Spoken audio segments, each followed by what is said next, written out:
back and welcome back to our channel. Ayaw mo kalimot o pag-subscribe o pag-click sa notification bell below para sa new updates sa atong YouTube channel na Radyo Drama Bisaya. And daghang salamat sa inyong pagpadayong pagsuporta o pagpaminaw sa atong Radyo Drama Bisaya. Just chill and relax and enjoy the show.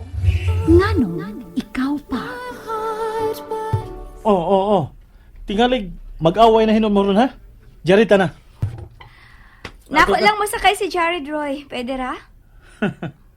Ato ng lalisan? Guys, pwede mag-uunian na ng istorya, ha? Manlakaw na ta, please, para makita din ako sa Amaya. Abi ninyo, gikan pagikos duty, ugwa pa ko itog.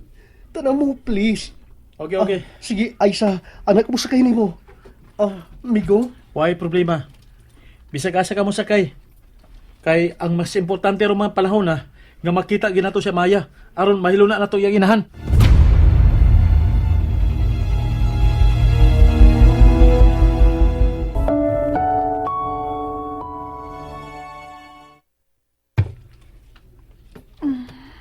Uy, nagbata na siya. Mayutag, libre reklamo kung may baos siya nga. Milakaw si Aisa. Ay, mayok eh. Ibalik ko katuwag. Ay, salamat. Mayutag. Unyan ni siya makamata kung mabalik na si Aisa ug dani si Amaya.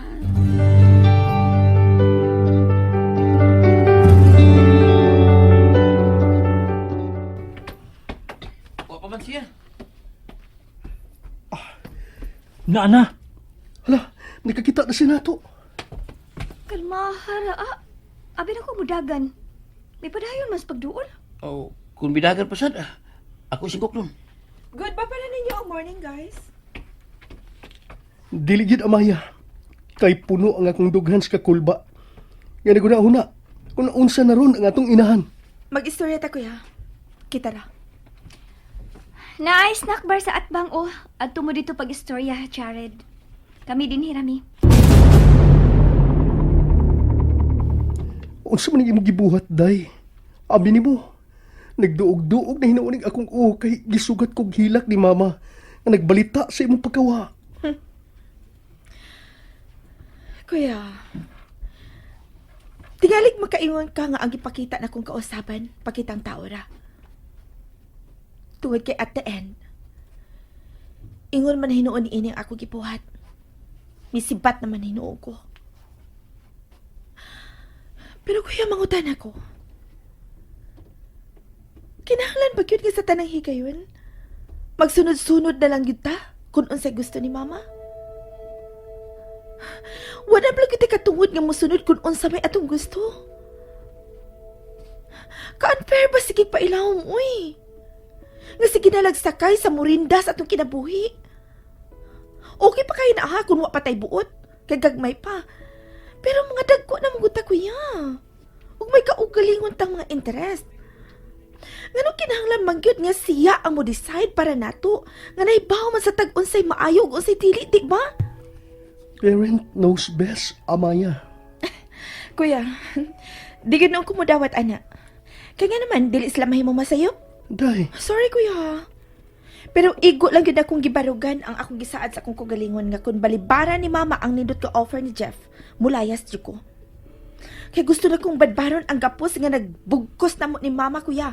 without thinking nga pwedeng makadaot niya ang imong gihimo. Nalimot na day ka? Nga dunay sakit si mama, day? Yeah! Kinahanglan ba yun nga pakonsensyahon ako permi ang akong kaugalingon?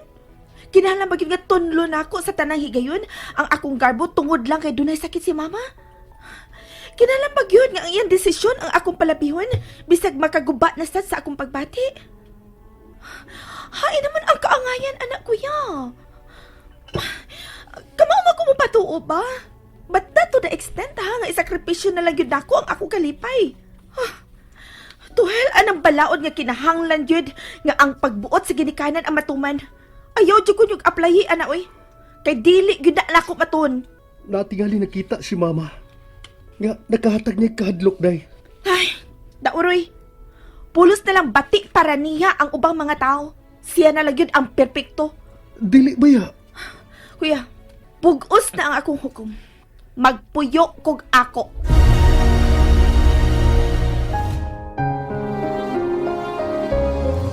Mas maayo nga kita ang nag-istorya. Kayukbo man ko nimo sa imong pagkautukan. Sa kalapad sa imong panabot, kuya. Maong makasabot ka na ako, di ba? Dili na ko maabot ang gusto na kong abdon kung na ako kanunay sa kiliran ni mama, kuya. Maong pangayuon ako ang akong kagawasan. Pasabta siya, ana ba? Ingna siya nga kung gusto pa siya makakita nako. Iya lang una kong pasagdan. Kaya may kahigayunan pa nga ma-okay ang among pagtinagdanay. Unya, maduaw pa nako siya kanunay. Pero kinahanglan nga iya yung konsepton, kuya. Nga dili na ko niya hilaptan pa. Kung dili, pasagdan na lang ko niya. Aron kung unsa may akong sangkuan ng akong tumong sa pagpalayo ninyo, wag yung usan ninyo nga akong basulon. Kuya, agree? Imo man ang gipangayo. Moingon na lang ko nga. Hidaot pa unta nga dili ni nimo basulan. Kuya, dili na mahitabo, kuya. Kaya nakasiguro man ko. Nga kalipay ko ng akong dulngan. Lahi kung doon na kay kagawasan. Kaysa prisuhon, kuya. Humanilag istorya ni Jared ug Amaya ba? Ari siya mo sakay nako ha? Oh, sige. Kay, makisulti pasad ko anang maldita. Nga maayong pagkaliwat nimo?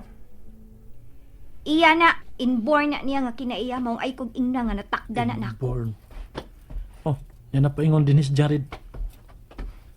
Oh, Jared, kumusta? Tabangi ko, Aisa. Kumbinsiya si Amaya nga mo pauli gyud ni mama. Ha?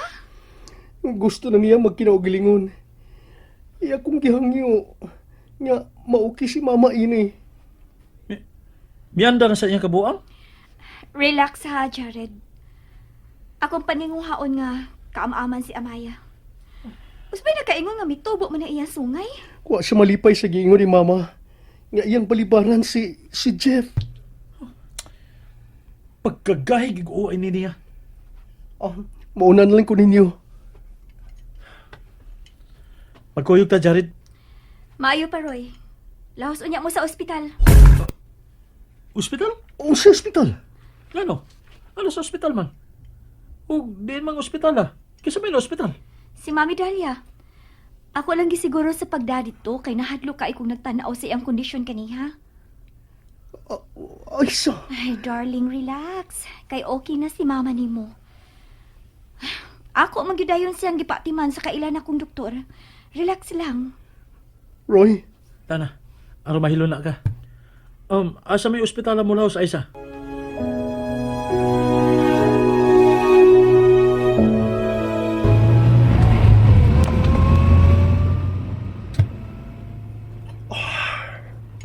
Jared, relax. mura ko inig napiit sa daw kadagko kayong bato, Roy. Wa ko masayod kung unsaon ako sa pagpakigsulti nga kang inahan.